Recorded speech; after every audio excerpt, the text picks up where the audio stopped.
का नाम, ठीक है कि नहीं। लेकिन फिर भी बहुत ही ज्यादा प्रश्न हुई और ऐसा कहती हैं कि हम तो गुरु जी को ऐसे ही समझ रहे थे, ये तो बड़े विद्वान निकले। बताओ कहाँ तो हम बच्चे बदल लिए थे, लेकिन उन्होंने तो पहचान लिया। इनको कैसे पता चल गया कि रोहिणी का पुत्र है? गोदी तो मेरी में था। जसोदा जी कह रही है कि इनको पता कैसे चल गया, और कोई था भी नहीं इनको बताने वाला। इसका मतलब यह गुरु जी बहुत बड़े विद्वान है, सिद्ध हैं, कोई ऐसे वैसे नहीं है। तब इनकी समझ में आया, हाँ अब तो महाराज भगवान कृष्ण जो है अनेक प्रकार की लीलाएं करने लगे। एक दिन, अब थोड़े से बड़े हो गए भगवान, एक दिन गए गौशाला में, दोनों भाई पहुंच गए और गौशाला में जाकर के पहले तो ऐसा कहते हैं कि वो गौमूत्र से नहाने लगे, गोबर लपेट लिया अपने पूरे शरीर पर। ओहो, जैसे जसोदा जी वहाँ पहुंची, उन्होंने कहा कौन दो, दोनों भूत बने बैठे, ये गोबर गणेश बन के बैठ गए। उन्होंने बहुत डांटा, ऐसे हैं, लगता है तो बिल्कुल सूकर ही था क्या पहले जन्म में? ऐसा कहा। सूकर जानते हैं, सूकर तो सब जानते हैं, ऐसा कहा। तब उन्होंने कहा कि माता जी आप बिल्कुल ठीक पहचानते हैं। भगवान कृष्ण थोड़ा सा बंदा की तरफ देख करके हंसे और कहा कि देखा माता जी ने पहचान लिया कि नहीं, सही सही नाम ले लिया मेरा, हाँ, क्योंकि मैं पहले एक बार शुक्र भी बन चुका हूँ, मेरा शुक्र अवतार हो चुका है। भगवान कृष्ण कह रहे हैं हुआ था ना शुक्र अवतार। हाँ, तो कुल मिलाकर के बड़े आनंद आ रहे हैं। कुल मिलाकर के भगवान श्री कृष्ण अनेक प्रकार की लीलाएं कर रहे हैं। वाह। जसोदा जी ने कहा कि तुम सुकरो कत जन्मानि पूतना रे, मुझे लगता है तू पहले जन्म का शुकर है। भगवान ने कहा कि मैं प्रसन्न हूं कि आप मुझे शुक्र कह रही हैं। आगे बढ़े, छोटे छोटे सखाओं को साथ में लिया, बहुत ही छोटे छोटे, भगवान मुश्किल से सुन रहे होंगे तो 3-4 साल का कुछ रहे होंगे। छोटे से कन्हैया ने छोटे छोटे सब बच्चों को इकट्ठे कर लिया और बोले कि चलो आज एक खेल खेलते हैं। बच्चों ने कहा खेलते हैं, कोई नया खेल खेलते हैं। बोले क्या खेलेंगे? बोले आज हम खेलेंगे चोरी चोरी। आप भजन सुने होंगे ना, चोरी चोरी माखन खाए गयोरी, एक बालक छोटो सो है, छोटा सा बालक, छोटे से तो है, अब वो चोरी करना सीख रहे हैं। तो बालकों ने कहा कि चोरी कैसे करेंगे हम लोग, हमको मारेगा नहीं? बोले नहीं, अपने काम करते अपनी एक संस्था बना लेते हैं, बाल गोपाल चौर विद्या प्रसार मंडल, अपना एक संगठन बना लेते हैं और संस्था बना करके फिर अपन संस्था के बैनर पर काम करेंगे। बोले ठीक है, संस्था बना ली। और फिर बोले सुनो, डरना नहीं, और हर एक तो चोरी कर नहीं सकता। बच्चों ने कहा मार पड़ेगी चोरी करेंगे तो। हाँ, बोले नहीं सुनो, पहले बाहर की चोरी नहीं करेंगे और कोई बड़ी चोरी नहीं करनी है, पहले छोटी छोटी चोरी करनी है और अपने घर से शुरुआत करनी है। चोरी की शुरुआत अपने अपने घर से। हाँ, बोले हाँ ठीक है, अपने अपने घर से कर लेंगे। तो सबको काम दे दिया कि जाओ सब कल अपने अपने घरों में चोरी करेंगे कल, ठीक है, माखन की। अब बताते हैं सब बच्चे अपने अपने घर में दूसरे दिन चोरी करें, और चोरी करने के बाद जब फिर आपस में फिर दूसरी मीटिंग हुई और जैसे ही आकर के बैठे, कन्हैया ने सबसे पूछा, सबसे अपने अपने अनुभव पूछे, किसका कैसा अनुभव रहा चोरी की? बोले हाँ की। बोले कैसा रहा? तो किसी ने कहा हम तो चोरी कर ली। बोले माता जी को पता चला? बोले नहीं चला।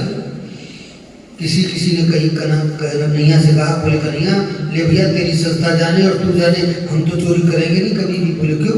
बोले ऐसा पिटाई हुई है हमारी, तू तो बचाने भी नहीं आया है, जो पकड़े गए वो पिटे भी। लेकिन कन्हैया ने कहा देखो घबराओ मत, एक बहुत बड़ी बात मैं आपको बता दूं। बोले क्या?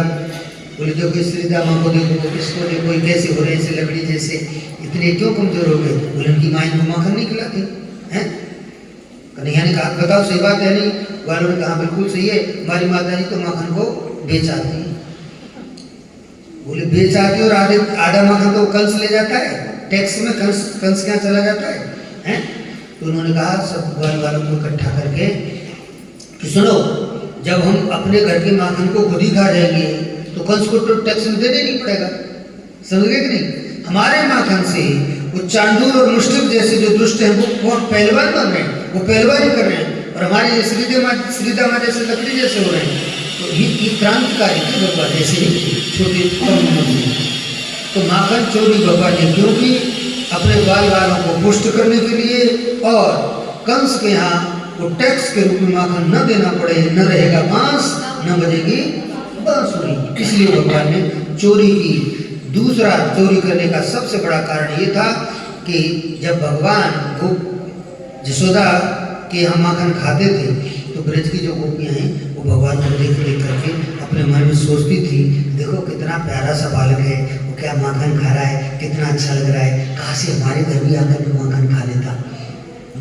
गोपियाँ चाहती थी कि हमारे घर आए और माखन खाएं, हम खिलाएं, लेकिन वो आएगा नहीं। आएगा कैसे? क्योंकि उसके यहाँ तो 9 लाख गाय है, वो क्या हमारे यहाँ।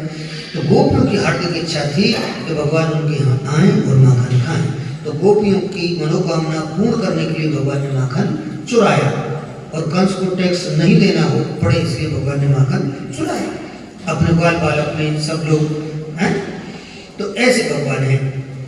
अब तो कुल मिला करके और माखन चोरी शुरू हो गई, और जितने भी हैं, कुछ लोगों ने कहा भी, ग्वालों ने कि कन्हैया ठीक नहीं है। कन्हैया बोले देख ठीक और गलत मत करना, अपने को मजबूत बनना है, बाद में कंस से और इसके राक्षसों से इसकी जितनी भी टीम है सबको हराना है, सबसे लड़ना है, राक्षसों को मारना है। तो जब तक हम मजबूत नहीं होंगे तब तक ये सब नहीं हो सकता। कुल मिलाकर के ग्वाल वालों ने कहा ठीक है कन्हैया, हम मान गए, तू हमारा सरदार है, तू हमारा मुखिया है, और हम तेरे मार्गदर्शन में काम करेंगे। तो सारे ग्वाल बाल धीरे से तैयार हो गए, और बाल गोपाल जो है इनकी जो संस्था थी ये सब शुरू हो गई, चोरी करना शुरू। अब एक दिन हुआ ये, गोपियाँ जो है इकट्ठी होकर के बड़ा झुंड बना करके गोपियाँ नंद रानी के घर आई कन्हैया की शिकायत करने के लिए। नंद रानी का आओ, आज सब इकट्ठी कैसे आई हैं, आप बचाने की, आप तो हमारे हम उत्सव भी नहीं है। बोले हम उत्सव में भाग लेने नहीं आई है। बोले तेरे लाला की करतूत बताने आई है, शिकायत करने आई है, उलाहना देने आई है। यशोदा जी ने कहा मेरे लाला ने क्या कर दिया ऐसा, वो तो भी ऐसे ही इतना 250 ग्राम का वो क्या करेगा। बोले नहीं तू नहीं जानती थी उसको। बोले तो तब उन्होंने कहा कि तेरा जो लाला है ना वो हमारे घरों में जाता है, माखन चुरा लाता है। यशोदा जी ने कहा काय को झूठ बोल रही हो, हमारे यहाँ कोई माखन की कमी है? हमारे यहाँ 9 लाख गाय है, माखन के ढेर है हमारे यहाँ माखन की कमी नहीं है कि आप क्या करिए माखन चुराने जाए। बोले ना वो जाता है, और वो नहीं जाता, वो अपने ग्वाल वालों को, अपने मित्रों को, सखाओं को इकट्ठा करके ले जाता है। तब यशोदा जी ने कहा मुझे विश्वास नहीं होता है, आप कैसी बात करें। बोले हाँ। एक गोपी ने कहा देखो हमारे यहाँ गया और खुद माखन खाया, और उसके जितने भी ग्वाल बाल थे सबको माखन खिलाया। तो यशोदा जी ने कहा सुनो, अगर ऐसा आपको लगता है तो एक दिन पकड़ के लाओ, रंगे हाथ पकड़ के बताओ तो मैं मानूंगी। दूसरी गोपी बोली हाँ। यशोदा जी ने कहा कि एक काम करो, वो छोटा सा तो है ही, आप अपने माखन को थोड़ा ऊंचा रख दिया करो, आप नीचे छोड़ती क्यों, छींके पर टांग दिया करो। छींका तो जानती है, ऊपर टांग देते थे पहले, छींके पर टांग दिया करो। आहा। उन्होंने कहा सुनो हम छींके पर भी टांग देती है। एक गोपी बोली कि हमने माखन को छींके पर टांग रखा था। तो इसने क्या किया कि पहले जो बड़ा था इसका एक दोस्त उसको वो 4 पैर पर ऐसे खड़ा हो गया, और फिर उसके ऊपर दूसरे हो गए, फिर तीसरा ऐसे करके सबसे ऊपर ये खड़ा हो गया, और उसने बड़ाक से माखन उस मटकी को फोड़ भी दिया और माखन निकाल दिया, और खुद भी खाया और सबको माखन को मटकी को भी फोड़ देता। बोले हाँ। एक गोपी ने कहा कि सुनो इतना ही नहीं, हमारे साथ एक और बीमारी हो गई। नहीं। बोले क्या कि जब भी हम गायों का दूध निकालने जाती तो गाय दूध नहीं देती है। बोले गाय तो नहीं दूध देती है। और उसमें इस बच्चे ने क्या कर दिया, आपकी गाय दूध नहीं दे रही है, कैसे बहाने बना रही हो आप भी। यशोदा जी ने कहा बोले बहाने नहीं है। बोले बिल्कुल ठीक कह रही है। बोले तो ये क्या करता है उसमें। तब उस गोपी ने कहा कि बत्सान मुंचन क्वचित समय से पहले बछड़ों को छोड़ देता है। ठीक है, जैसे बछड़े खूंटे से बंधे रहते हैं, 5 बजे दूध निकालना है, तो 4 बजे जाकर के बछड़ों को छोड़ देता है, बछड़े दूध पी जाते हैं गायों का। हाँ। और क्रोध संजात हासा, अगर हम उसको डांटते हैं, हम उसको मना करते हैं, रोकते हैं, तो हमारे ऊपर गुस्सा करता है, हमको चिढ़ाता है। हाँ, अंगूठा दिखाता है कि ऐसी बात करियो, बोले लालच मेरा छोटा सा इतनी बातें करके चले जाए हैं। यशोदा जी ने कहा कि सुनो, आप ज़्यादा परेशान मत हो, अगर ये ऐसे ही कर रहा है तो आप ये कितना मक्खन खाता होगा, फिर ये जितना मक्खन खाता है उतना मेरे घर से ले जाया करो, ठीक है, इसको रोको मत। एक लाडला सा मेरा एक तो बालक है, करने दो जो कर रहा है, अब तुम आया करो और मुझसे माखन ले जाया करो, 2 गुना ले जाया करो, ठीक है। गोपी ने कहा कि माखन ना, ऐसी बात नहीं बोले, हाँ माखन हम आपके घर से क्यों ले जाएंगे, ऐसे तो हमारे ही लाला है, आए माखन खाए, हमको परेशानी थोड़ी है, लेकिन बर्तनों को छोड़ देता है, बछड़ों को छोड़ देता है, और इतना ही नहीं बोले खुद तो खाता है, बंदरों को भी खिलाता है, बंदरों को। एक गोपी ने कहा यशोदा जी इसने एक दिन क्या किया, बोले कि मैंने इसकी परीक्षा लेने के लिए देखती हूँ कि कितना मक्खन खाता है, तो सारे बर्तन जितने भी थे मेरे मक्खन के सब भरे भरे मैंने आंगन में रख दिए, और मैं सोचने लगी कि आज देखूंगी कितना मक्खन खाता है। तो ये गया अपनी मंडली को लेकर के, पहले तो इन्होंने सबने मक्खन खाया, जब इनके मक्खन से पेट भर गए तो इसने एक ऐसी आवाज़ निकाली, ऐसा चिल्लाया यानी कहाँ से सारे बंदर मेरे घर में आ गए, बंदर, और बंदरों ने खूब मक्खन खाया, और बोले जब बंदरों के भी पेट भर गए, उनके गले लटक गए, उसके बाद फिर बंदरों ने मक्खन खाना बंद कर दिया, सुन सुन के भाग गए बर्तनों को। तो फिर इसने उठाया जिस मटकी में माखन बचा हुआ था, उस मटकी को इसने उठाया और इसे सूंघा, ऐसा बुरा सा मुंह बना के फेंक दिया, फोड़ दिया उसको मटकी को, बोले क्या सड़ा हुआ सा माखन है, और 100 गालियां दी इसने, मेरा बर्तन फोड़ा, 100 गालियां दी कि कैसी है, माखन भी बनाना नहीं जानती, सड़ा सड़ा माखन रख लेती है, इसको इंसान तो क्या कहेंगे, बंदर भी नहीं खाते, बंदर भी छोड़ के चले गए, ऐसी गाली दे करके आया वहाँ से। बोले ऐसी ऐसी हरकतें कर रहा है, बोले बिल्कुल ऐसी ऐसी हरकतें करता है, हाँ। बोले तो बोले एक काम करो, बोले जो भी कर रहा है मुझे लगता है कि कुछ बिगड़ गया है, लगता है बिगड़ता जा रहा है, बोले और बिगड़ता तो जा ही रहा है, तो बोले तो अब आगे क्या हो सकता है, बोले ये बिगड़ गया वहाँ तक तो ठीक है, इसने बंदर भी बिगाड़ दिए, ग्वाल वाले सब बिगाड़ दिए, हाँ बिल्कुल। एक गोपी ने कहा इनके घर में तो है, माखन भी है, सब कुछ है, लेकिन मैं तो ऐसी गरीबी हूँ कि मेरे हाथों माखन भी नहीं है, ठीक है।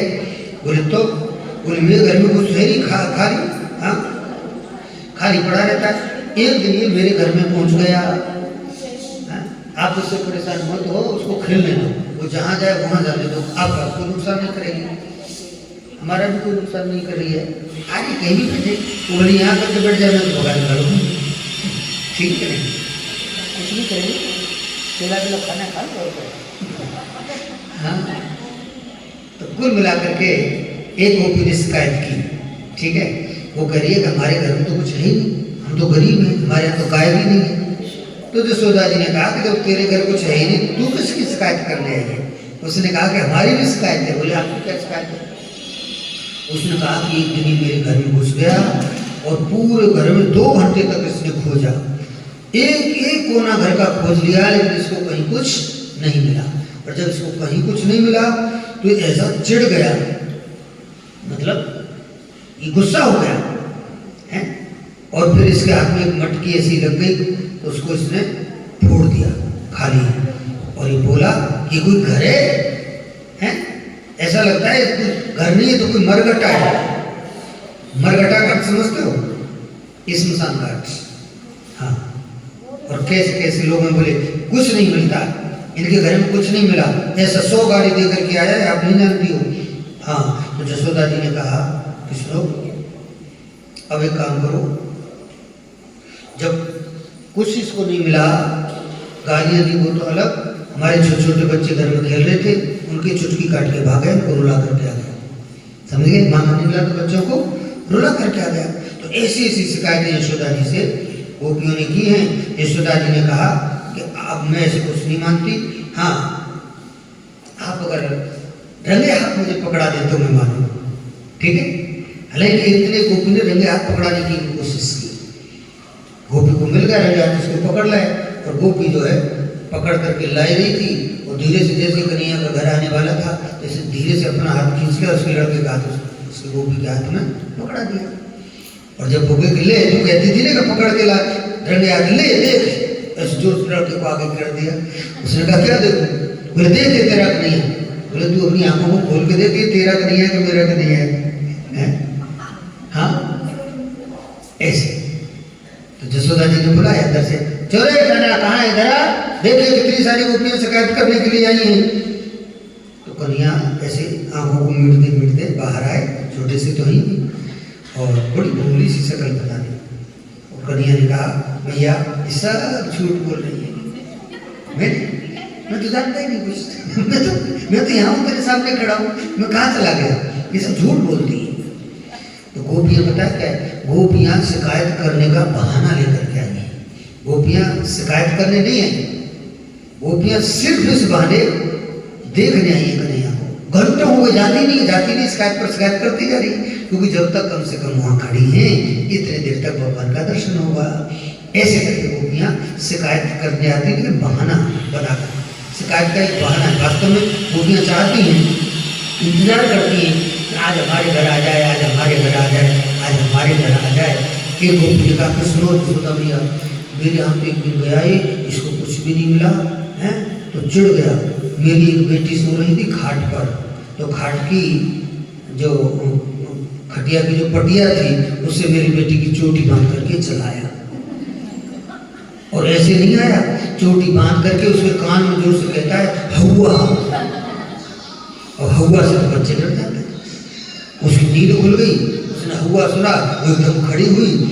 वो खड़ी हुई तो उसकी चोटी पीछे बंधी हुई थी, उसने समझा कि सचमुच में किसी हुआ ने मुझे पकड़ लिया। तो वो बेचारी एकदम घबरा गई, तो भला हुआ मुझे पता चल गया। और उसको तुरंत जाकर के उसकी चोटी मैंने खोली और उससे कहा कि कोई हुआ नहीं है, वो कन्हैया बांध के चला गया। तो ऐसी ऐसी लीला तेरा कन्हैया कर रहा है। मनमोहन बिगड़ी गयो बारे ते, मनमोहन बिगड़ी गयो बारे ते, मनमोहन बिगड़ी गयो बारे ते, मनमोहन बिगड़ी गयो बारे ते। बारे ते मतलब छोटा था, तभी से बिगड़ गया। जसोदा जी से शिकायत की है, अरे थोड़े दूध दही के लाने, थोड़े दूध दही के लाने, ये तो घर घर फिरे सवारे थे, मनमोहन बिगड़ी गयो बारे थे, मनमोहन बिगड़ी गयो बारे थे, मनमोहन बिगड़ी गयो बारे थे। मैया यशोदा तेरे दुलारी से, मनमोहन बिगड़ी गयो बारे थे। कैसे ठीक है कि नहीं? ये छोटा सा था तभी से बिगड़ गया है।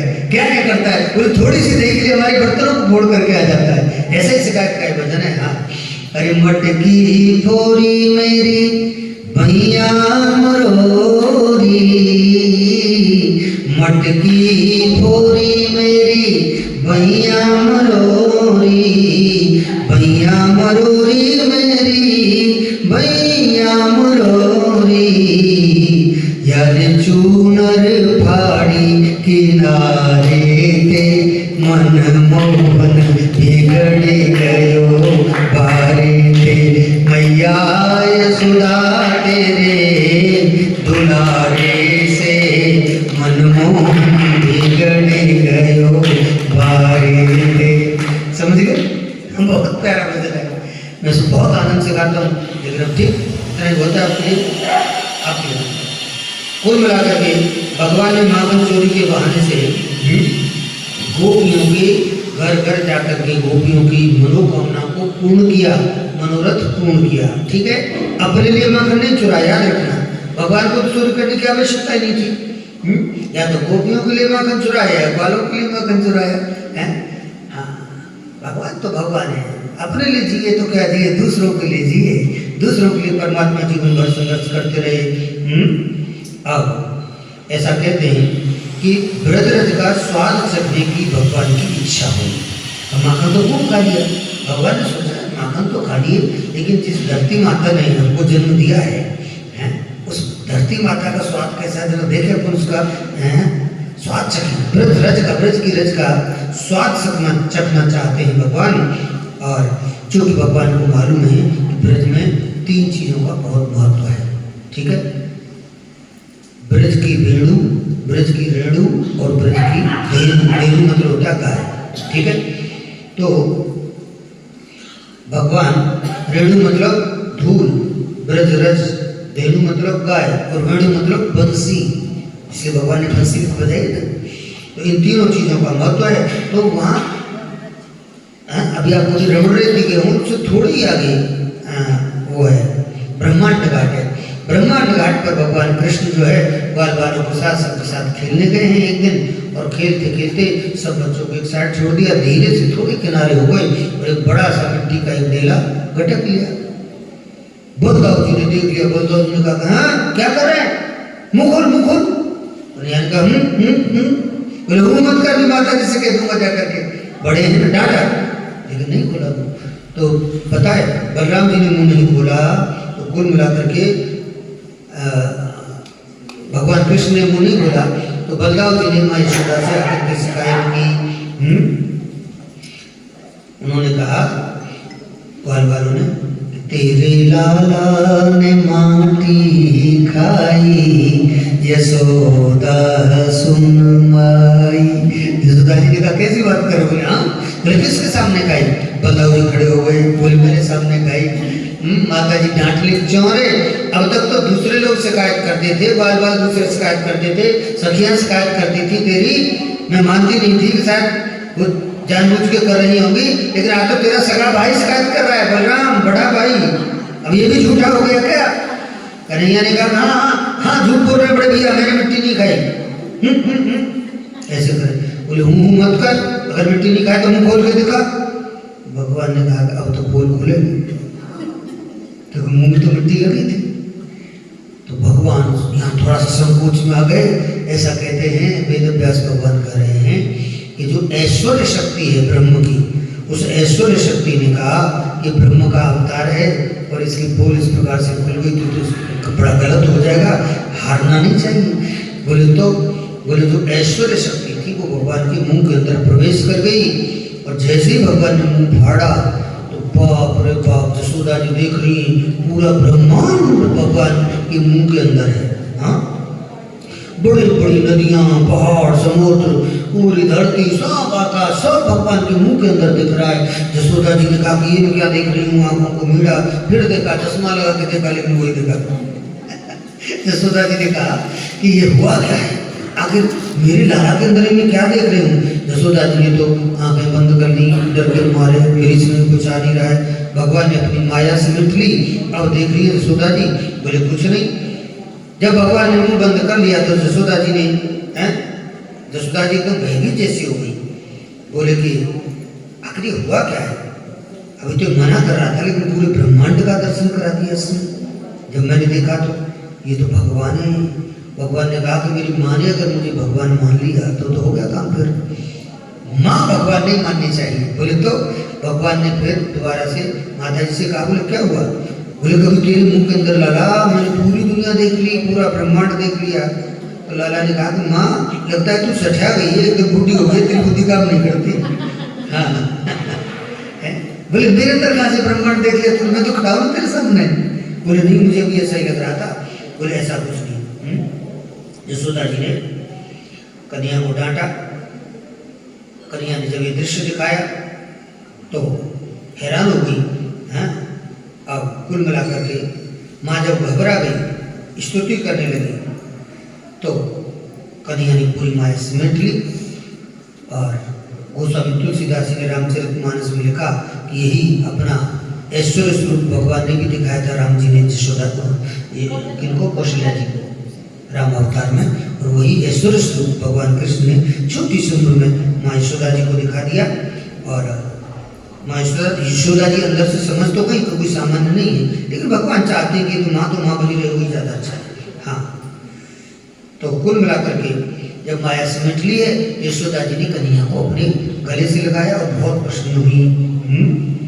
ऐसा कहते हैं कि नंद बाबा और यशोदा, ठीक है, ये पहले जन्म में, क्योंकि सुख और दुख दोनों ही हमको एक जन्म के आधार पर नहीं मिलते, पूर्व जन्मों के कर्मों के आधार पर हमको मिलते हैं।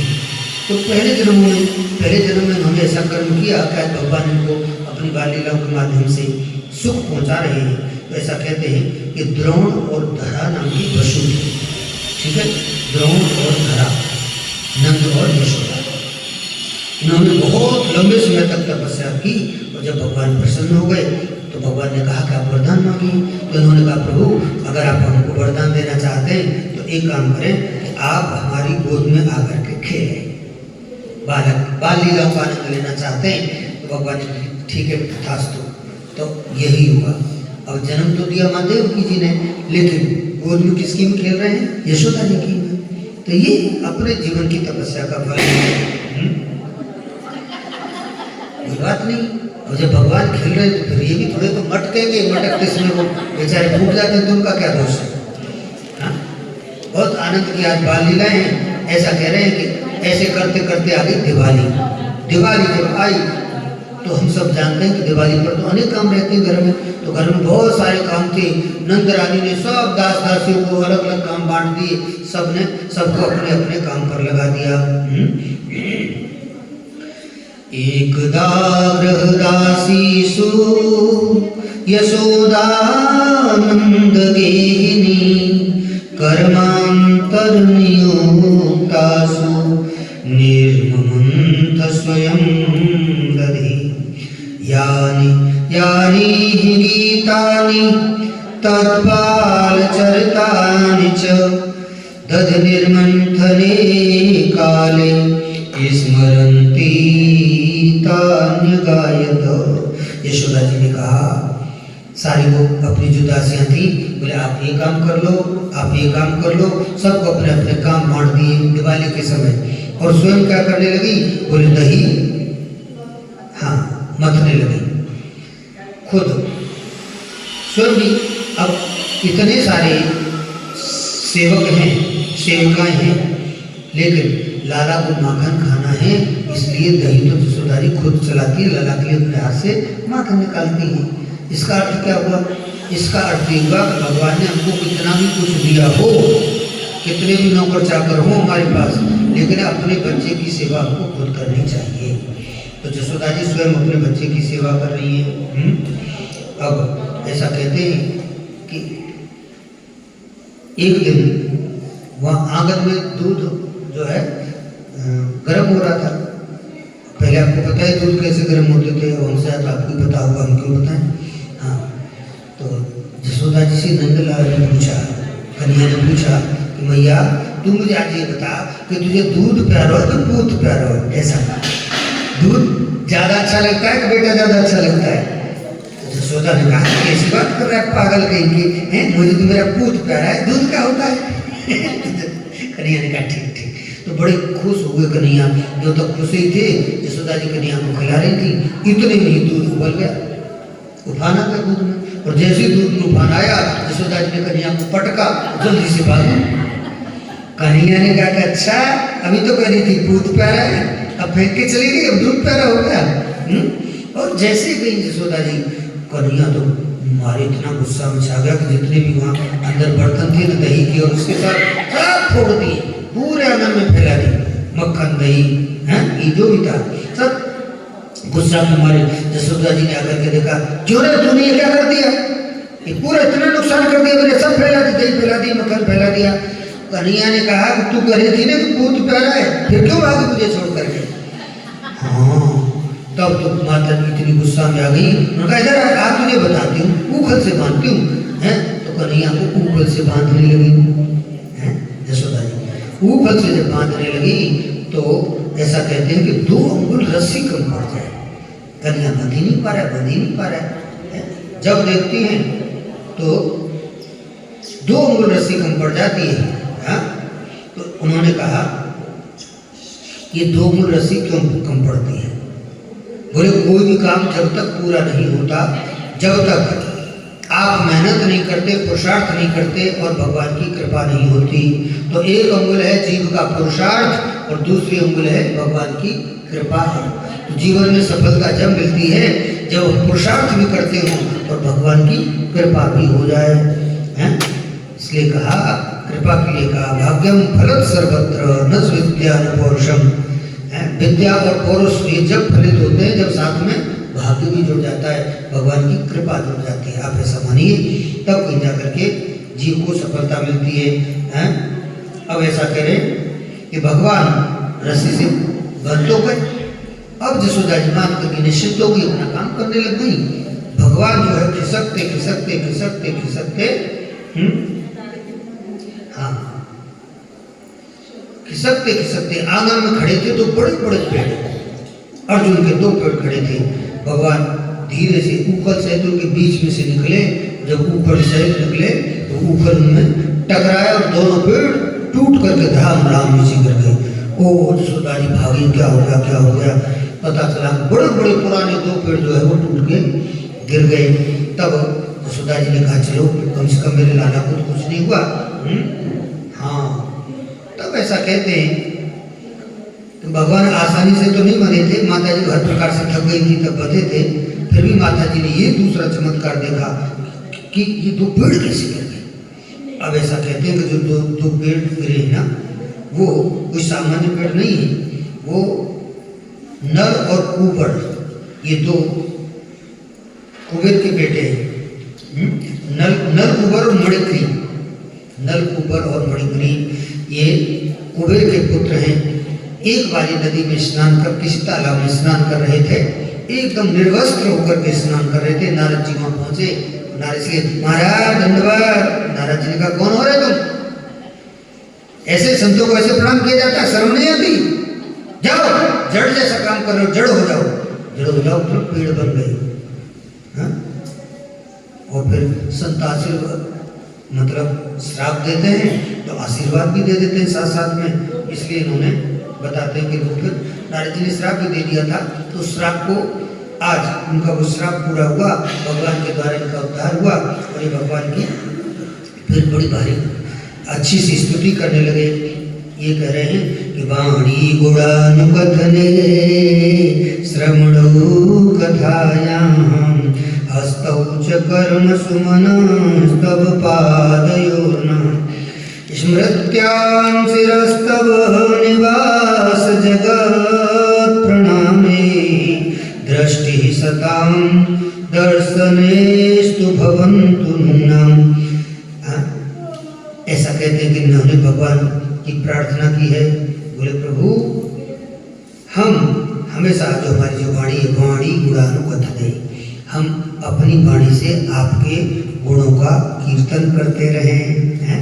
हम अपने हाथों से आपकी सेवा करते रहें, हमारे जो पैर हैं चरण, इनसे हम तीर्थ यात्राएं करते रहें। ठीक है, हमारे हृदय में हम आपका ध्यान करें, आपके भक्तों का कि हम सेवा करें। कुल मिलाकर के भगवान से हाथ जोड़ करके इन दोनों ने प्रार्थना की। एक बार हमसे संतों की वो हुई थी, मतलब संत का अपमान हुआ था, तो हमको ये दिन देखने पड़े। लेकिन भविष्य में कभी हम इस प्रकार की कोई गलती न करें। प्रभु आप हम पर कृपा करें, आशीर्वाद दें। अब ये घटना जब नंद बाबा ने देखी, नंद बाबा ने कहा भैया इतने सारे राक्षस आए, इतना सब कुछ हुआ, लेकिन आज उन पेड़ों को देख करके तो मुझे लग गया कि कुछ हमारे बच्चे के साथ अच्छा होने वाला है। यहाँ है नहीं, यहाँ कोई खतरा जरूर है, न जाने भगवान जाने यहाँ कौन सा वास्तु दोष है कि रोजाने कोई विपदाएं हमारे कन्हैया पर आ जाती हैं। तो नंद बाबा ने सब जितने भी उनके थे भाई बंधु बड़े बड़े सबको, छोटे बड़े सबको बुलाया और एक मीटिंग ली। उन्होंने कहा नंद बाबा ने भाई हम ऐसा चाहते हैं कि हमारा लाला यहाँ सुरक्षित नहीं है। आप तो बताओ, कुछ नहीं तो पेड़ ही गिर पड़े लाला के ऊपर, वो तो जान कैसे बच गया? आपको तो चिंता होगी ना। तो उन्होंने प्रस्ताव रखा कि क्यों हम इसको गोकुल को छोड़ दें। ठीक है, हम यहाँ नहीं रहना चाहते क्योंकि यहाँ हमारा लाला सुरक्षित नहीं है। तो कहाँ जाना चाहिए हमको, ऐसा उन्होंने सोचा। तो ऐसा कहते हैं उनके नंद बाबा के जो छोटे भाई हैं उन्होंने एक सुझाव दिया। उपनंद उनका नाम है। उपनंद बोले, भैया जी मुझे तो ऐसा लगता है कि हमको वृंदावन चलना चाहिए। ठीक है कि नहीं, हम यहाँ नहीं रहे, कन्या पर को ज़्यादा ही खतरा मंडरा रहा है, तो अपने को वृंदावन चलना चाहिए। बोले वृंदावन में क्या है? बोले कि वृंदावन एक बहुत सुंदर जगह है, तुलसी का वन है वो, पास में गंगा जमुना जी बहती हैं, बड़े बढ़िया पेड़ पौधे हैं, हमारी गायों को चलने के लिए बहुत बड़ा जंगल है, गिरिराज जी वहाँ से पास में ही है। हाँ, तो उन्होंने कहा कि ऐसे तो आप जानते ही हैं ब्रज में बहुत सारे वन हैं, वृंदावन है, निधि वन है, बेल वन है, काम वन है, ताल वन है, मधु वन है, भांडीर वन है, किंतु सबसे सुंदर जो वन है वो है वृंदावन, इसलिए हमको वृंदावन में रहना चाहिए। उन्होंने कहा कि ठीक है। सब लोगों ने एक साथ समर्थन किया और वो वृंदावन के लिए आखिर चल दिए। वाह! कुल मिलाकर के जब वृंदावन चलने की बात आई, सब लोग एकदम प्रसन्न हो गए, जितने भी थे। हैं? सबने कहा चलो रे मन श्री वृंदावन धाम, रटेंगे राधे राधे नाम, मिलेंगे कुंज बिहारी, ओढ़ के कामरकारी, मिलेंगे कुंज बिहारी, ओढ़ के कामरकारी। अब वृंदावन चलते हैं, वहाँ भाग्य बिहारी मिलेंगे। क्या बात है! अरे सब प्रसन्न हो गए, वृंदावन जाने के लिए तैयार हो गए हैं। वृंदाया राधिकाया सेवित वनम वृंदावनम। आहा, वृंदावन से भगवान का बहुत प्रेम हुआ है। जो जो लोग वृंदावन गए हैं उनको वहाँ जाकर के बहुत अच्छा लगता है। आप जितने भी तीर्थ स्थान में जाएंगे, हालांकि सब जगह अच्छा लगेगा, लेकिन जब आप वृंदावन में जाएंगे तो आपका मन वहाँ रम जाता है। क्यों रम जाता है? क्योंकि वहाँ भगवान कृष्ण का मन रम गया था। बताओ 100 साल भगवान द्वारका में रहे, 100 साल, लेकिन द्वारका की कथा आप सुनते हो? कोई सारी लीला वृंदावन की सुनते हो? हैं? तो आप वृंदावन की क्यों सुनते हो? क्योंकि भगवान को वृंदावन बहुत भाया और बहुत सारी बाल लीलाएं भगवान ने वहाँ की, इसलिए सबको वृंदावन अच्छा लगता है। वृंदावनम गोवर्धनम यमुना पुलिनानि च, वीक्ष्यासीद उत्तमा प्रीति राम माधव यो नृप। वृंदावन की शोभा पर माधव मुग्ध हो गए, कन्हैया प्रसन्न हो गए हैं, और मैया अब हम चराएंगे गैया। वृंदावन जाकर के यशोदा जी से कहा कि मैया अब तो गाय चरा लेने दे, जब से तू वहाँ कह रही थी छोटा है छोटा है छोटा है, अब तो बड़ा हो गया। मैया ने कहा कि अभी तो इतना बड़ा नहीं हो गया कि गैया चरा ले। हाँ, खुद में रख देगी, सब पता चल जाएगा। हैं? बोले तो हाँ, बोले अब तो अभी छोटे छोटे बछड़े चरना शुरू कर दे, छोटे छोटे बछड़े। तो ये कल गोपाष्टमी आ रही है ना, गोपाष्टमी, तो ये वही दिन है, गो पूजन करा करके भगवान से, और बोले आपको गोचारण की अनुमति देते हैं, बछड़े चराओगे, छोटे हो तो छोटे छोटे बछड़े चराओ। तब भगवान जो है बछड़े चराने लगे। अब ऐसा कहते हैं कि एक दिन जब भगवान बछड़े चरा रहे थे तो वत्सासुर नाम का एक राक्षस बछड़े का ही रूप धारण करके आ गया। अब इन राक्षसों का ये ठिकाना नहीं है कि कब कौन किस रूप में आ जाए। हैं? तो ऐसा कहते हैं कि भगवान ने उसको पहचान लिया कि बछड़ा नहीं, कोई राक्षस है, और 2 पैर पकड़े पीछे वालों ने से घुमा करके पटक दिया, मर गया। बोले कृष्ण कन्हैया लाल की। और दूसरे दिन आ गया पूतना का भाई, हैं, बकासुर। पूतना बकी थी, ये था बकासुर, तो बकासुर आ गया। भगवान ने कहा चलो, बकासुर कृष्ण आया बगुला बन करके। बगुला को तो आप जानते ही होंगे, मेढ़ की पकड़ लेता है फटाक से। कुल मिलाकर के भगवान ने सोचा कि ये बगुला नहीं है, हाँ बगुले के रूप में आया है, लेकिन ये है राक्षस। इसलिए आया, बोले ये मुझे खा जाना चाहता है। ठीक है कि नहीं? भगवान को रसगुल्ला की तरह गटक गया वो चोंच से, बहुत बड़ा रूप बना कर तो ऐसा कहते हैं भगवान ने अपने शरीर को इतना गर्म कर दिया जैसे मानो उसने आग का कोई गोला निगल लिया। हाँ, भगवान ने अपने को इतना गर्म किया है, और फिर तुरंत भगवान के शरीर की गर्मी न सहन कर पाया, भगवान आगे बाहर और उस गर्मी से मर गया। बोले कृष्ण कन्हैया लाल की। अब बताते हैं कि ये गया, उसके कुछ ही दिन बाद में फिर एक नई घटना सामने घटित हो गई। बोले अब क्या हो गया? बोले अब ग्वाल बाल सवेरे सवेरे गाय चराने के लिए गए तो इनको वहाँ एक अघासुर मिल गया। हाँ हाँ, अघासुर अजगर के रूप में आया, अजगर सांप बड़े वाला। अब बताते हैं कि ऐसे मुंह फाड़ करके पड़ा था, बहुत बड़ा रूप बना करके। तो ग्वाल बालों ने कहा भैया आज तो बड़ी अच्छी गुफा मिल गई हमको। वो उसकी जीभ के ऊपर ग्वाल बाल चल रहे हैं और कह रहे हैं भैया ऐसे बढ़िया डल्लब के गद्दे तो हम कभी नहीं देखे थे। भगवान ने कहा ठीक है, खूब सो नहीं ऊपर। ओ यहाँ के तो बड़ा फैसिलिटी भी है इसमें। बोले क्या?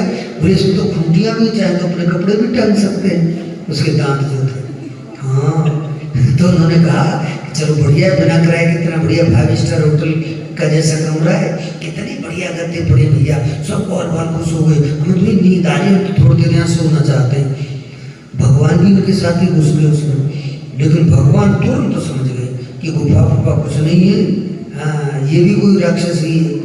ऐसा कहते हैं कि बच्चे जैसे ही ये अघासुर जो है ना, इसके अंदर इसके घुसे, अब इसने अपने शरीर को तो बड़ा कर ही दिया था, और तुरंत जैसे इसके अंदर घुसे तो तुरंत इसने अपने मुंह को बंद कर लिया।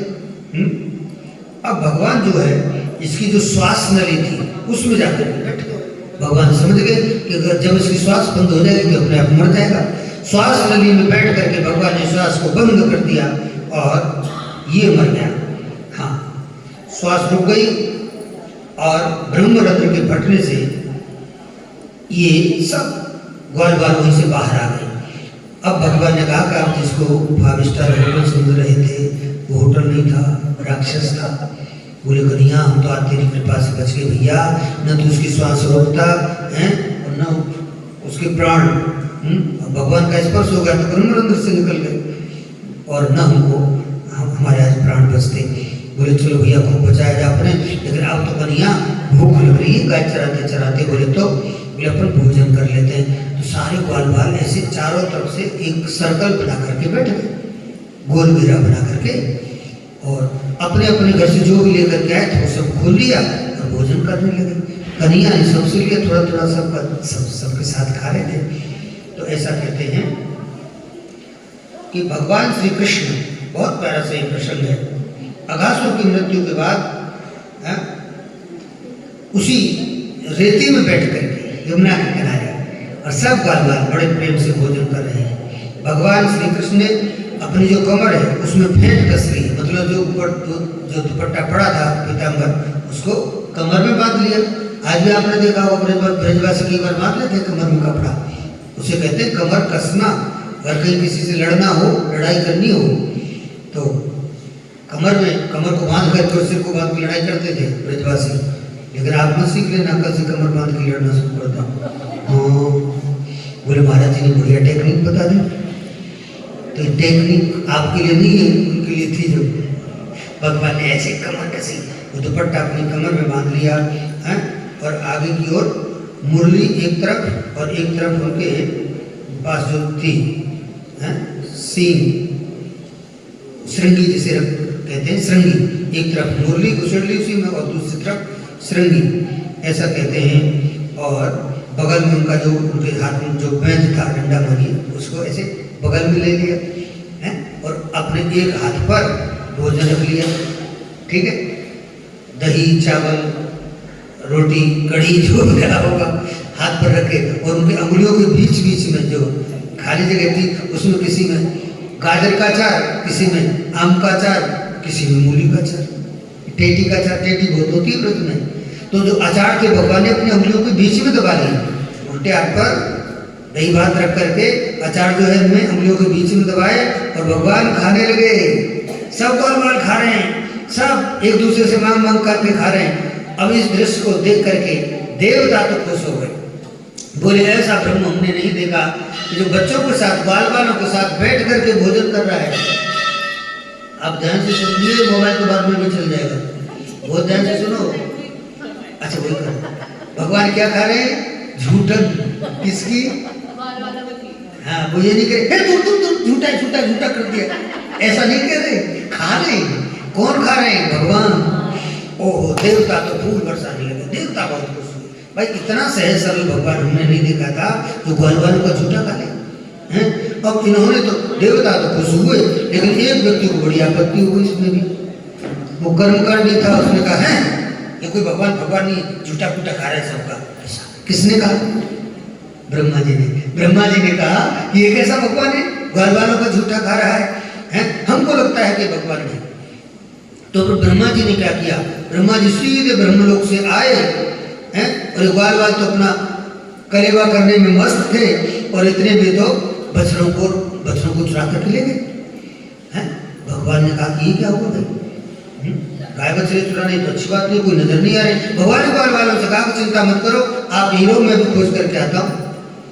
तो भगवान खोजने के लिए गए, भगवान के धंधों को कोई नहीं दिख रहा है, और उधर से लौट करके आए, ये जो ग्वाल बाल थे इनको ब्रह्मा जी चुरा ले गए।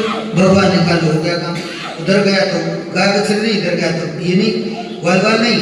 अब क्या, ब्रह्मा जी चुरा के ले गए हैं, भगवान समझ गए। भगवान ने सोचा ब्रह्मा जी के अलावा ये काम और कोई नहीं कर सकता। ब्रह्मा जी को ये जलन हो रही थी, ब्रह्मा जी शंका कर रहे थे कि मैं भगवान नहीं हूँ।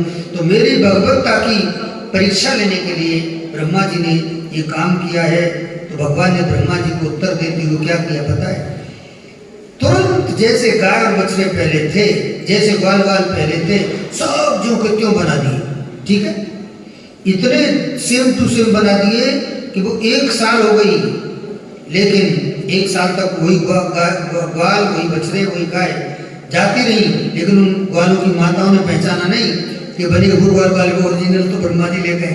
ठीक है, ऐसा कहते हैं कि उनके अगर अंगूठे का निशान लगवाया जाए तो वही निशान था जो पहले वाले ग्वाल का था, सेम टू सेम। अब ब्रह्मा जी आए तो ब्रह्मा जी ने देखा, करे दोबारा देखने के लिए आए तो ब्रह्मा जी ने देखा वहाँ तो सेम टू सेम ग्वाल बाल बछड़े सब जैसे पहले था वैसे ही है। तब तो ब्रह्मा जी समझ गए, ओहो, मैं जिसको बालक समझ रहा था और मैंने शंका कर ली थी, देखो ये कैसे झूठा फूटा खा रहा है, ये ब्रह्म नहीं हो सकता, वो तो साक्षात नारायण है, ब्रह्म है, भगवान है, परमात्मा है। ठीक है, तब कहीं जा करके ब्रह्मा जी ने फिर स्तुति की। ऐसा कहते हैं कि ब्रह्मा जी ने भगवान की बड़ी प्यारी सी स्तुति की, और इसके बाद में ब्रह्मा जी भगवान की 3 परिक्रमा लगा करके चली गई। परीक्षित जी ने कहा कि 3 परिक्रमा ब्रह्मा जी ने क्यों लगाई? क्योंकि परिक्रमा भगवान की 3 परिक्रमा नहीं लगानी चाहिए, भगवान विष्णु की या भगवान कृष्ण की या राम जी की। बोले परिक्रमा का नियम ये है, पंचदेवों की परिक्रमा अलग अलग होती है। अगर आप मान लीजिए देवी जी की परिक्रमा लगा रहे हैं, माता जी की, काली है, दुर्गा है, और कोई माता जी है, जो भी माता जी है, अगर आप देवी की परिक्रमा लगा रहे हैं तो आपको 1 परिक्रमा लगानी चाहिए। कितनी? 1। ठीक है, और अगर आप गणेश जी के मंदिर में हैं और गणेश जी की परिक्रमा लगा रहे हैं तो गणेश जी की 3 परिक्रमा लगानी चाहिए। ठीक है, देवी की 1, गणेश जी की 3। इसके बाद में मान लीजिए आप भगवान सूर्य की परिक्रमा दे रहे हैं, तो सूर्य की परिक्रमा आप कैसे देंगे? मतलब ऊपर उड़ करके जाओगे तो घूमोगे? हाँ, नहीं उड़ेंगे, नहीं, यही देंगे जहाँ वहाँ खड़े होकर के अपन घूम जाते हैं। किधर घूमते हैं? उल्टे हाथ पर, सीधे हाथ पर? ठीक है, सीधे हाथ पर घूम जाते हैं। सूर्य भगवान की इस प्रकार से हम 7 परिक्रमा करते हैं। और भगवान लक्ष्मी नारायण की परिक्रमा का लगानी हो, ठीक है, तो फिर 4 परिक्रमा लगानी चाहिए। ठीक है, और भोले बाबा की अगर परिक्रमा लगानी हो तो कितनी लगाएंगे? आधी। ये सही है। तो इस प्रकार से परिक्रमा का सिस्टम है? तो ऐसा कहा, एका चंड्या रवौ सप्त त्रिस्त्रः कार्याविनायके हरेश्च तत्र कर्तव्याः शिवस्यार्धम प्रदक्षिणा। ये मंत्र है। इस प्रकार से परिक्रमाओं का विधान है।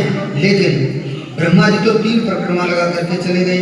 बोले कि ब्रह्मा जी नहीं जानते थे कि ये भगवान विष्णु हैं, तो 3 क्यों लगाई, इतना क्या जल्दी थी उनको? हैं, एक और लगा लेते, 4 लगानी चाहिए थी, एक परिक्रमा क्यों छोड़ गई? तो कहा कि ब्रह्मा जी एक परिक्रमा इसलिए छोड़ गए कि ब्रह्मा जी इतनी लंबी स्तुति करते रहे, लेकिन भगवान के ऊपर उनकी स्तुति का कोई प्रभाव नहीं पड़ा, क्योंकि ब्रह्मा जी से बहुत नाराज हुए भगवान। हैं, बोले कि बूढ़े बाबा आप इतने पुराने हो, दुनिया बनाई है आपने, सब जानते हो, पर आपने ऐसी छोटी सी मेरी परीक्षा इतना परेशान किया, इनको सब बाल सब, तो भगवान नाराज हो गए, खुश नहीं हुए ब्रह्मा जी से। ब्रह्मा जी ने भगवान की प्रार्थना की, ब्रजवासियों की प्रार्थना की, लेकिन भगवान प्रसन्न नहीं हुए। ब्रह्मा जी को देखा नहीं, जब नहीं देखा तो ब्रह्मा जी समझ गए कि नाराज हैं, खुश नहीं हो रहे हैं, चाहे परिक्रमा करूं चाहे प्रार्थना करूं। बड़े लोग जब नाराज हों तो छोटे व्यक्ति को चाहिए कि वो वहाँ ज़्यादा कुछ बोले नहीं और चुपचाप वहाँ से सामने से हट जाए, नजरों के सामने से हट जाना चाहिए, तो वो जो लड़ाई है, जो क्रोध है उसका वो थोड़ा कम हो जाता है। तो ब्रह्मा जी ने सोचा भगवान क्रोध में है, तो हड़बड़ी में भूल गए कि 3 लगाई, 4 लगाई और चले गए। ठीक है कि ये बड़ी प्यारी सी कथा है। 1 वर्ष ब्रजवासियों को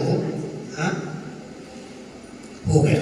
ब्रह्मा जी का जो आधा क्षण व्यतीत हुआ है, इतने में तो 1 साल हो गई।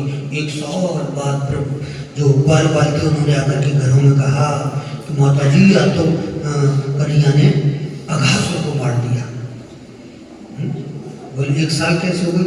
बोले 1 साल जो है वो ऐसे हुई तो ब्रह्मा जी के यहाँ जितने समय वो रुके परीक्षा लेने, उतने में यहाँ नीचे धरती का 1 साल हो गया। और गोपाष्टमी से भगवान ने फिर गोचारण प्रारंभ कर दिया। कार्तिक शुक्ल पक्ष की जो अष्टमी है, अभी जो कल आ रही है, इस दिन भगवान ने गौ माता का पूजन किया। तो गौ माता का पूजन हम सबको करना चाहिए। इसके बाद में गाय चराते चराते एक दिन ताल वन में भगवान पहुंच जाते हैं, और वहाँ जैसे ही भगवान पहुंचे तो जो धेनुकासुर था वो एक गधे के रूप में आ गया। ठीक है कि नहीं? धेनुकासुर आ जाता है, और जैसे ही धेनुकासुर आया तो ब्रजवासियों ने कहा कि दाऊ दादा ये तो लगता है कोई राक्षस है। कोई एक पेड़ था फलदार, तो उस पर उससे बताते हैं बलदाऊ जी फल तोड़ने लगे। कहा बलदाऊ जी ने चिंता मत करो, आपको फल पसंद आ रहे हैं। ग्वाल वालों से कहा तो मैं तोड़ देता हूँ, फल लगे हुए थे किसी पेड़ पर।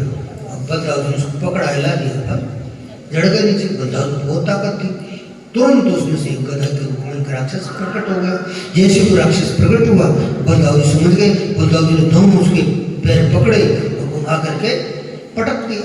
बलदाऊ जी तो बहुत ताकत थी। धेनुकासुर का वध बलदाऊ जी ने किया, कृष्ण ने। हाँ, अब वहां से जब सब आए तो आकर के कन्हैया ने यशोदा जी से कहा कि मैया, बोले हाँ। बोले आज तो एक नया काम हो गया। बोले क्या? बोले आज तो भैया ने गधे को मार दिया। बलदाऊ जी को गुस्सा आया।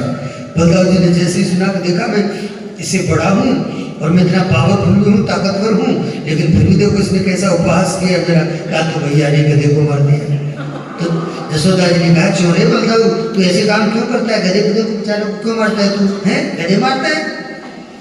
बलदाऊ ने कहा मैया ये देख ये मेरी मजाक उड़ा रहा है, इसको बोल दे कैसे मेरी मजाक नहीं उड़ाया करे। हाँ, मैं आज के बाद इसके साथ नहीं जाऊंगा गैया चराने के लिए। हाँ, मेरी मजाक उड़ाता है। गधा नहीं था, वो राक्षस था। बल ठाकुर राक्षसी है। तो माता जी ने कहा चिंता मत कर, अभी कल तेरा जन्मदिन है, मैं तो बढ़िया से तेरा जन्मदिन मनाऊंगी, तू मत जाना। हाँ, गाय चराने कन्हैया के साथ। तो बलदाऊ जी दूसरे दिन गाय चराने नहीं गए। अच्छा, भगवान कृष्ण ये चाह रहे थे कि किसी दिन ऐसा हो जाए तो बलदाऊ जी गाय चराने न आए, इंतजार कर रहे थे। बोले क्यों? बोले बड़े भैया हैं और यही शेष अवतार। शेष कौन था? नाग, शेष नाग है ना। तो बलदाऊ जी शेष अवतार थे, शेष नाग के अवतार थे। और यमुना जी में भी एक नाग रहता है, काली नाग। यमुना जी का जो काली नाग है उसने पूरी यमुना जी को विषाक्त कर दिया, यमुना जी के जल को दूषित कर दिया, जहरीला कर दिया है। ठीक है। तो दूसरे दिन जैसे ही सब बाल गाय चराने के लिए गए तो ऐसा कहते हैं कि उस स्थान को गए इधर काली नाग रहता है। तो कुछ गायों ने जाकर के यमुना जी का जल पी लिया तो गाय एकदम गहरे से हो गई, छटपटा गई, कन्हैया ने कहा जहरीला पानी पी लिया गायों ने शायद, इसलिए ऐसा हो गया। तो तुरंत गायों के सिर पर कन्हैया ने हाथ फेरा, गाय स्वस्थ हो गई। और जैसे गाय स्वस्थ हुई, कन्हैया तुरंत यमुना के किनारे एक पेड़ खड़ा था कदम्ब का, कदम्ब के पेड़ के ऊपर भगवान तुरंत चढ़ गए। ग्वाल वाल नीचे चिल्लाए, कन्हैया कन्हैया कन्हैया तू ऊपर तो चढ़ गया, लेकिन इस यमुना जी मत कूद जाना, इसमें कालिया नाग रहता है, जहरीला है, काट लेगा, बहुत पिछला है, कालिया नाग है। अरे इतने में तो कन्हैया धड़ाम से यमुना जी में कूद गई। और जैसे कूदे सब ग्वाल वाल एकदम चिल्लाए, अरे बाप रे कन्हैया को नाग काट लेगा। कन्हैया अंदर घुस गया, जाकर के तुरंत यशोदा जी को सूचना दी न। सब ब्रजवासी वहां से भगे चले आते हैं। बलदाव जी समझ गए कि शायद इसीलिए मुझे नहीं ले गया था कन्हैया, क्योंकि कन्हैया जानता था कि तो स्टाफ वाली बात है, वो भी शेषनाग के अवतार यही नाग है, तो मैं इसको मारूंगा तो सबसे पहले आपत्ति कौन लेंगे? हाँ, बलदाव जी आपत्ति लेंगे, बड़े भैया आपत्ति लेंगे, तो ये नाग मर नहीं पाएगा। और जब तक ये नाग नहीं मरेगा तब तक यमुना जी शुद्ध नहीं होंगी। हैं? तो बताते हैं कि भगवान जैसे ही यमुना जी के अंदर गए तो नाग जो है वो एकदम फैला करके भगवान पर प्रहार करने लगा। हैं? भगवान उसके तुरंत उसके नाग के ऊपर, उसको जो फण था उनके ऊपर खड़े हो गए। तो बताते हैं भगवान एक फण पर खड़े हो तो नाग दूसरे फण से भगवान को मारे, काटे। भगवान ने तुरंत नाचना शुरू कर दिया और इतनी तेज गति से नाचे, नाचना तो जानते नटवर तो ही वो, ऐसे नाचे कि कन्हैया के सारे जो फण थे वो कुचल दिए ऊपर से। हाँ, कि जिसे काटे नहीं वो कैसे काटेगा, कब वो नाचने लग गए। अब तो जब बिल्कुल घायल होगा तो नाग तो लड़ ही रहा था लंबे समय तक, इधर पूरे हाल हो गए यशोदा जी के, रोते रोते बाहर सारे ब्रजवासी हो रहे हैं। अब सबको लग गया कि अब कन्हैया नहीं आएगा, बोले से कौन बचे हैं? इसका भयंकर जसेला है ये। तो नाग पत्नियों ने भगवान की स्तुति की, नाग पत्नियां, नागिन स्तुति करने लगी। बोले नागिन भी स्तुति कर लेती है, जब उनके पति पर प्राण संकट आ गया हो तो क्यों नहीं करेंगे? हाँ, इतनी बढ़िया स्तुति की भगवान प्रसन्न हो गए। भगवान से कहा, बोले प्रभु आपने बहुत अच्छा किया कि इसको दुष्ट को दंड दिया है, ये इसी के लायक था, लेकिन हम तो ये मानती हैं कि आपने इसके ऊपर कितनी कृपा की है। बताओ, वामन भगवान का जब चरण वहां गया ब्रह्मलोक में, ब्रह्मा जी ने चरणामृत लिया, उसी से गंगा जी प्रकट हुई हैं। तो वहाँ ब्रह्मा जी को एक चरण धोने का मौका मिला है। वो जो चरणों तक था भगवान शिव ने अपने सिर पर धारण किया है। राजा बलि के यहाँ भगवान जब वामन बन करके गए तो राजा बलि के सिर पर एक चरण रखने का सौभाग्य बलि को मिला, पूरा सब कुछ लुटा करके। ठीक है कि नहीं? तो आपके चरण प्रभु नागिन कह रही है, नाग पत्नियां कहती हैं, बोले प्रभु आपके चरण कितने महत्वपूर्ण हैं, आपके चरणों की कितनी महिमा है, तो बताइए। बड़ी मुश्किल से ब्रह्मा जी को एक चरण धोने का मौका मिला था, बड़ी मुश्किल से उस चरणामृत को अपने सिर पर धारण करने का मौका भगवान शिव को मिला है। अपना सर्वस्व लुटाने के बाद राजा बलि आपके एक चरण को अपने सिर पर रख पाया, लेकिन आपने ये नागदेव पर कितनी कृपा की है मेरे पति के ऊपर हैं। प्रभु आप बड़े दयालु हैं, बड़े कृपालु हैं कि इस दुष्ट के सिर पर आपने दोनों चरण रख दिए और आप नाच रहे हैं, ये कितना बड़ा सौभाग्यशाली है। जय हो आपकी जय हो, आप धन्य हैं प्रभु। लेकिन आप इसको प्राण दान दे दीजिए, हम आपसे प्रार्थना करते हैं। नाग पत्नियों ने जब बड़े प्रेम भाव से, श्रद्धा से, निष्ठा से भगवान की प्रार्थना की, तब भगवान प्रसन्न हो गए और भगवान ने उसको प्राण दान दे दिया। बोले किसको संभाल लेना, इसको समझा देना कि दोबारा हमसे बढ़े नहीं, ये भी हमको जानता नहीं लगता है ठीक से। हाँ, लेकिन इसके बाद भी जैसे ही भगवान ने उसको छोड़ दिया तो फिर दोबारा खड़ा होकर लड़ने के लिए भगवान ने कहा समझा लो, मैंने पहले कहा था। हाँ, तब नागपत्नियों ने फिर उसको समझाया कि आप भगवान को जानते नहीं हो। आज मान लीजिए कि आपके ऊपर हम सब पर भगवान की कृपा हो गई है, हमारे कहने से, हमारी स्तुति करने से अगर भगवान ने आपको जीवन दान दे दिया है तो अब भगवान से आप भी प्रार्थना करो, अपने प्राणों की भीख मांगो, नहीं तो जिंदा नहीं छोड़ेंगे। भगवान ने कहा कि मैं छोड़ तो दूंगा तुझे, लेकिन शर्त यह है कि तू यहाँ नहीं रहेगा। हमने आपको एक रमणक द्वीप दे रखा है, आप वहाँ जाओ, वहाँ रहो, लेकिन आप रहोगे हमारे यहाँ रहो, ये विश्वमन करो, ये हम अपने यहाँ स्वीकार नहीं करेंगे। ठीक है कि नहीं? तो उन्होंने कहा कि वहाँ जाएं तो सही, लेकिन प्रभु हमारे प्रश्न का उत्तर दे दो। नाग ने भगवान से कहा, काली नाग ने, कि आप हमको बताइए प्रभु कि इन नागों को किसने बनाया? भगवान ने कहा मैंने बनाया। बोले नागों को जहर किसने दिया? भगवान ने कहा मैंने दिया। बोले हम नागों को इतना क्रोध किसने दिया? नाग गुस्सा बहुत जल्दी होता है, भयंकर क्रोध होता है नाग में, अगर गुस्सा हो जाए तो। शांत है जब तक शांत है। भगवान ने कहा क्रोध भी हमने दिया। तो फिर उसने कहा, कालिया नाग ने, तन मन धन सब तेरा है, सब जब आपका है, तेरा तुझको अर्पण क्या लगे मेरा। तो प्रभु जब सब कुछ आपने दिया है तो हम आपका ही तो आपको समर्पित करते हैं। हमारे दोष क्या है?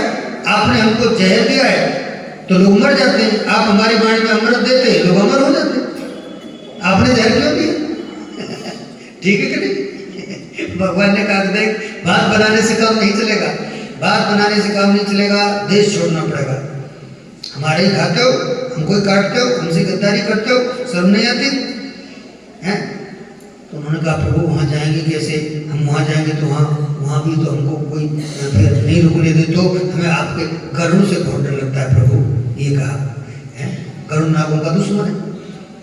बोले सुनो, गरुड़ से डर लगता है तो एक बात याद रखना कि कुत्ते दो तरह के होते हैं, एक पालतू कुत्ते और एक फालतू कुत्ते। तो जो पालतू कुत्ते होते हैं उनको कोई नहीं मारता है, लेकिन जो फालतू कुत्ते होते हैं उसको सब जगह जाकर पिटते हैं। तो आप पालतू बनना, फालतू मत बनना। आज से आप पालतू कुत्ते हो गए। बोले प्रभु वो कैसे? बोले अभी इतनी देर में समझ में नहीं आया। बोले तेरे जो जो जो जो तेरे फण हैं, तेरे फणों के ऊपर मैंने नृत्य किया है, मैं नाचा हूँ, तो मेरे चरणों के जो चिन्ह हैं वो तेरे फणों के ऊपर बन चुके हैं। तो जिस पर एक बार मुहर लग गई मेरी, अब तुझे कौन परेशान करेगा, चल भाग। तो बताते हैं वो काली नाग जो है परिवार सहित रमणक द्वीप को चला जाता है, और इधर यमुना जी जो है हाँ वो विषमुक्त हो जाती हैं। तो ये भगवान का उद्देश्य था। भगवान जो है, भगवान की प्रत्येक लीला है वो पर्यावरण की शुद्धि के लिए है, ठीक है। चाहे उन्होंने अग्नि का पान किया, चाहे उन्होंने इधर यहाँ ये जल को शुद्ध करने के लिए नाग को मारा है, जो भी हर क्रिया में कोई रहस्य है।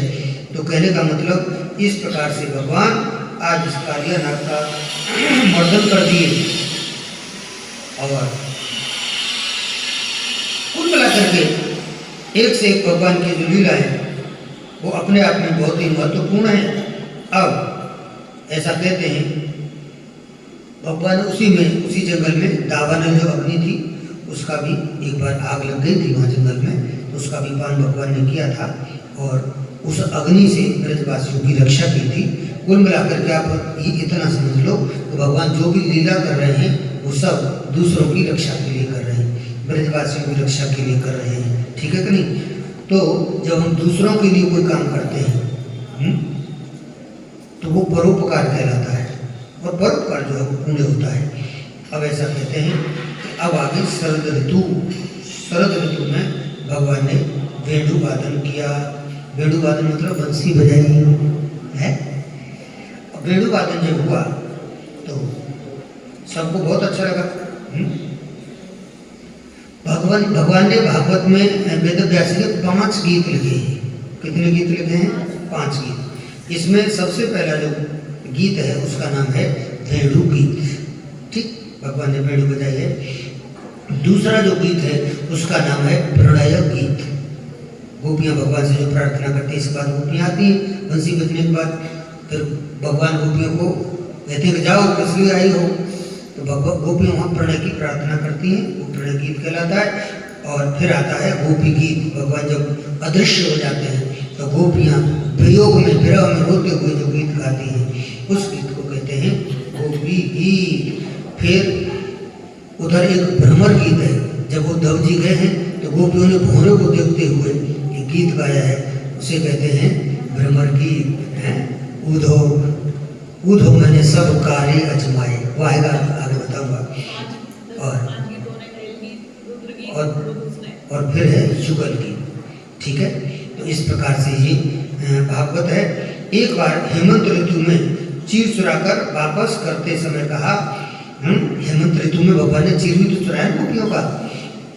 तो गोपियों ने जब बहुत प्रार्थना की तो भगवान ने चीख तो वापस कर दी और कहा कि अगली वर्ष शरद पूर्णिमा के दिन हम आपके मनोरथ पूर्ण करेंगे, आपके साथ रास रचाएंगे। ठीक है कि नहीं? शरद पूनम का पहले से ही निमंत्रण दे दिया, एक प्रकार से आप ऐसा मानिए। अब कथा आती है गिरिराज पूजन की। किसकी? और उसका तो आप बन जा रही कहाँ से? कोटा से 56 भोग आए हैं।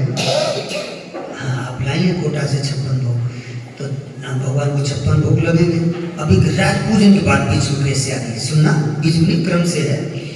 गिरिराज की पूजा भगवान ने क्यों की? हुआ एक, माता जी ने एक दिन गिरिराज भगवान की पूजा करने के लिए भोग लगाया। भोग बनाने के लिए अनेक प्रकार के पकवान बनाए। पकवान तो आप समझते हैं, पूड़ी बन रही है, कचौड़ी बन रही है, मगोड़ी बन रही है, और क्या कहते हैं उसको, रसगुल्ला बन रहे हैं, गुलाब जामुन बन रहे हैं। इस शुगर वालों को रसगुल्ला जरूर याद रहता है। हाँ, जिसके शुगर होगी उसको रसगुल्ला जरूर याद रहेगा। अब उसके दो कारण होते हैं, एक तो रसगुल्ला खाए है इसलिए शुगर हुई, और दूसरे पर डॉक्टर ने मना कर दिया इसलिए जिसके लिए मना करे वही तो याद आता है, तो वर्षन रसगुल्ला याद आते हैं। ठीक है नहीं? तो ये सब पकवान बन रहे थे, और जैसे पकवान बनते हुए देखे तो कन्हैया के मुंह में पानी आ गया। कन्हैया ने कहा कि माँ हमें दे दे, माँ पकवान दे दे। माँ ने कहा चुप, दूर बैठ, इधर आने का नहीं, छू लेना मत कुछ। कन्हैया ने कहा क्यों? बोले जो पकवान बन रहे हैं ऐसे नहीं बन रहे हैं। बोले पूजन होगा। हाँ, बोले किसका पूजन होगा? बोले जा अपने बाप से पूछ, नंद बाबा से पूछ किसका पूजन होगा। भगवान नंद बाबा के पास पहुंचे, पूछने लगे बाबा इस प्रकार से माँ ने मुझे खाने के लिए कुछ नहीं दिया, मुझे बहुत जोर से भूख लगी है। नंद बाबा ने कहा बेटे थोड़ी देर रुक जाए, अभी गोवर्धन पूजा करेंगे, भोग लगाएंगे, उसके बाद आपको ये खाने के पकवान देंगे। तो नंद बाबा ने कहा कि हमारे यहाँ परंपरा है, इसके बाद पहले जय जय होगी, उसके बाद आपको खाने को मिलेगा। पूजा होगी। किसकी पूजा होगी? गोवर्धन की। तो कन्हैया ने पूछा कि बाबा ये गोवर्धन क्या है? इसकी सॉरी हाँ, ये पूजा किसकी होगी? जब तक गोवर्धन के लिए नहीं लग रहे थे, इंद्र के लिए बन रहे थे। कन्हैया ने पूछा पूजा किसकी होती है? तो नंद बाबा ने कहा कि इंद्र देवता की पूजा होती है। कन्हैया ने कहा इंद्र देवता की क्यों पूजा होती है? बोले कि इंद्र देवता की इसलिए पूजा होती है क्योंकि इंद्रदेव बारिश करते हैं, पूजा से प्रसन्न होते हैं, और जब पानी आता है तो हमारे यहाँ फसलें होती हैं तो हमको खाने के लिए अन्न मिलता है, गायों को चारा मिलता है। बोले इंद्र कौन है ये? बोले इंद्र राजा है देवताओं का। कन्हैया तो सब जानते थे लेकिन उनको तो नाटक करना ही था। उन्होंने कहा कि अच्छा। बोले लेकिन मुझे ऐसा लगता है कि मेरी आप एक बात मानो, आप भले मैं बालक हूँ लेकिन हम भी काफी कुछ जानते हैं बाबा, आप हमारी एक बात मानो। उन्होंने कहा कन्हैया ने कि आप आज से इंद्र की पूजा बंद कर दो। अरे नंद बाबा ने कहा ऐसे कैसे हो सकता है? इंद्रदेव नाराज हो जाएंगे, नाराज हो जाएंगे तो वर्षा नहीं होगी। कन्हैया ने कहा तो आप तो एक बात बताओ, मान लो आपने इंद्र की पूजा की और 10-20 लोगों ने इंद्र की पूजा की और बाकी 10 लोगों ने इंद्र की पूजा नहीं की, तो आप बताइए क्या इंद्र उन्हीं के खेत में पानी गिराएगा जिन्होंने पूजा की, उनके नहीं गिराएगा क्या? ऐसे प्रश्न किया। तब उन्होंने कहा कि बेटे हमारी ऐसे कर्म नहीं करते, हमारी तो परंपरा ही रही है, पहले से ही परंपरागत रूप से हम इंद्र की पूजा करते चले आ रहे हैं, इसलिए हम करते हैं, नहीं तो इंद्र नाराज हो जाएंगे। हमारे तो पहले जितने भी पूर्वज हुए वो सब इंद्र की पूजा करते रहे, ऐसा कहा ना। कन्हैया ने कहा बात मेरी समझ में नहीं आती। बोले अब आप मेरी बात मानिए कि आप इंद्र की पूजा मत करो, आपको अगर पूजा ही करनी है तो मैं आपको बताता हूँ, आप हमारे यहाँ इतने बड़े गिरिराज जी इनकी पूजा करो। अरे ऐसा बढ़िया पहाड़ है, हमारी गाय वहाँ चरती हैं, हमारी गायों को पेट भरता है, हम सब ब्रजवासी वहाँ खेलते हैं जाते हैं गायों के साथ हैं, तो पूजा करनी है तो अपने यहाँ करें, गिरिराज जी की पूजा करें, इंद्र की क्यों पूजा करें? एक नई परंपरा चलाने के लिए भगवान ने कहा, और किसी पुरानी परंपरा को बंद करना और नई परंपरा शुरू करना बहुत टेढ़ा काम होता है, पूरा समाज विरोधी हो जाता है। हाँ, ऐसा परंपरा तोड़ दी, भले उस परंपरा का कोई अर्थ नहीं हो लेकिन फिर भी तो भगवान क्रांतिकारी उसी को कहते हैं जो पुरानी जो चीज़ें होती हैं उनको बदलने की ताकत रखता हो। ठीक है, नई चीज़ें शुरू करने का वो रखता, मादा रखता हो। तो ऐसे भगवान श्री कृष्ण ने नंद बाबा से कहा कि आप गोवर्धन की पूजा शुरू करें। बोले तो भैया तू ये बता, मान लो हम पूजा करें भी तो फिर आखिर पूजा होगी कैसे, क्योंकि हमने कभी आज तक पूजा की नहीं है। कन्हैया ने कहा सुनो, उन्होंने कहा कि हम कर्म पर विश्वास करते हैं, क्योंकि हम जानते हैं कि कर्मणा जायते जंतु कर्मणैव विलीयते सुखम दुखम भयम क्षेमम कर्मणैव विपद्यते। उन्होंने कहा कि सुनो, जीवन में जो कुछ भी हमको मिलता है वो अपने कर्मों का फल मिलता है। सुख और दुख जो भी अपने कर्मों से मिलते हैं। बाबा आप तो कर्म करो, नया कर्म करो कि आप गिरिराज जी की पूजा करो, जो हमारी आंखों के सामने दिख रहा है तो उसकी पूजा करो, जो हमको नहीं दिख रहा है उसकी पूजा मत करो। तो उन्होंने कहा भैया बात तो सब ठीक है, अपने कर्म का ही फल मिलता है। का उनको सुख दुख कर दाता निज कृत कर्म भोग सब भ्राता। लेकिन फिर भी कन्हैया अगर इंद्र नाराज हो गया तो हम क्या करेंगे? उन्होंने कहा उसकी चिंता आप मत करो। तो फिर नंद बाबा ने कहा कि चल अगर ऐसी बात है, तू गारंटी ले रहा है तो हम इंद्र की पूजा करने के लिए तैयार हैं, लेकिन तू ये तो बता कि उसमें हम बनाए क्या? तेरे भगवान की पूजा करने के लिए हमको क्या करना पड़ेगा? उन्होंने कहा कि मेरा भगवान कोई ऐसा नहीं है, हमारे भगवान को बस चकाचक खाने पीने में अच्छा दे दो वो खुश, समझ गए? हाँ, बढ़िया माल छानने में हमारा भगवान खुश रहता है। बोले क्या क्या माल छलवाया जाए? बोले सब घर घर में बोल दो, सब अलग से कुछ नहीं करना, अपने अपने घर घर से अच्छे अच्छे माल बना के लाए, पकवान बना के लाए। माल मतलब पकवान। तो देखना तो पकवान किसको पसंद है? उसको खुद कन्हैया को पसंद है। माँ से किसने मांगे? कन्हैया ने। उन्होंने कहा कि ऐसे तो मिले नहीं हैं, अब ऐसे देते हैं, ठीक है कि नहीं? जब सीधे हाथ से घी नहीं निकलता तो कन्हैया को टेढ़ा हाथ करना आता है। हाँ भगवान है, सामान्य थोड़ी। तो उन्होंने टेढ़ा हाथ किया, ये टेढ़ा हाथ था। उन्होंने कहा सीधे सीधे मुझे पकवान खाने के लिए दिए नहीं वो इंद्र के चक्कर में, अब मैं खुद कोई भोग लगवा के बताता हूँ। हाँ, तो इन्होंने सब ब्रजवासियों ने इस बात को स्वीकार कर लिया। नंद बाबा ने कहा भाई सुनो, सब ब्रज में कह दो कि अपने अपने घर में अच्छे अच्छे पकवान बनाए जाए, और आप इंद्र की पूजा नहीं, आज गिरिराज जी की पूजा होगी, दूसरे दिन होती है। हाँ, तो कुल मिलाकर के पड़वा के दिन होती है, गोवर्धन बनाते हैं, ये गिरिराज जी की पूजा। ऐसा कहते हैं कन्हैया से पूछा तो भैया बता हम क्या करें पूजा में? फिर पकवान बन गए। बोला फिर सबसे पहले गिरिराज जी को स्नान कराओ। तो बताते हैं अब गिरिराज जी छोटे मोटे हो तो स्नान कराए। 7 कोस की परिक्रमा है, 21 किलोमीटर, इतना बड़ा पहाड़ है। तो सारे ब्रजवासी गए और बताते हैं कि यमुना जी में से कलश भर भर के ले जाए और वहाँ डाले पहाड़ पर। 1000 कलश डाल दिए, लेकिन वहाँ तो कान भी क्लियर नहीं हुआ गिरिराज जी का है। तो उनका लाला ऐसे तो कैसे बात बनेगी, ऐसे तो हम सब परेशान हो जाएंगे। तो उन्होंने कहा कि चिंता मत करो, बिल्कुल चिंता मत करो आप। कन्हैया ने कहा आप परेशान हो गए यमुना जी से जल लाने में, तो मैं ध्यान करके यही मानसी गंगा प्रकट कर देता हूँ। भगवान कृष्ण ने ध्यान किया और जहाँ बैठे थे वही मानसी गंगा प्रकट कर दी और कहे कि अब आपको पानी नहीं ढोना पड़ेगा। और बोले अब भोग लगाओ। बोले कहाँ है लाला तेरा पर्दा कुछ लगाए, कहाँ भोग लगाना है? उन्होंने कहा हमारा भगवान पर्दे में भोग नहीं लगाता, हमारा भगवान तो बिल्कुल खुले में सबके सामने भोग लगाता, सबके सामने खाएगा। बोले भैया तो फिर हम कहाँ लगाए, तेरा भगवान है कहाँ? बोले 2 मिनट ध्यान करो, अभी भगवान प्रकट होने वाले हैं। बताते हैं कि सबने आंखें बंद कर ली और खुद ही भगवान प्रकट हो गए, खड़े हो गए। बोले लगाओ भोग, लाओ, ठीक है कि नहीं? तो जसोदा जी ने कहा अब एक रूप से वो है नहीं, एक रूप से कन्हैया के रूप में है और एक रूप से भगवान बन गए। जसोदा जी ने कहा कि कन्हैया ये तेरे भगवान की शकल कुछ तुझसे मिलती जुलती दिखती है? बिल्कुल मैं बहुत ध्यान से जब देख रही हूँ तो मुझे कुछ ऐसा लग रहा है कि बिल्कुल तेरे जैसा लग रहा है तेरा भगवान। बोले हाँ मेरा भगवान मेरे जैसा है। बोले क्यों?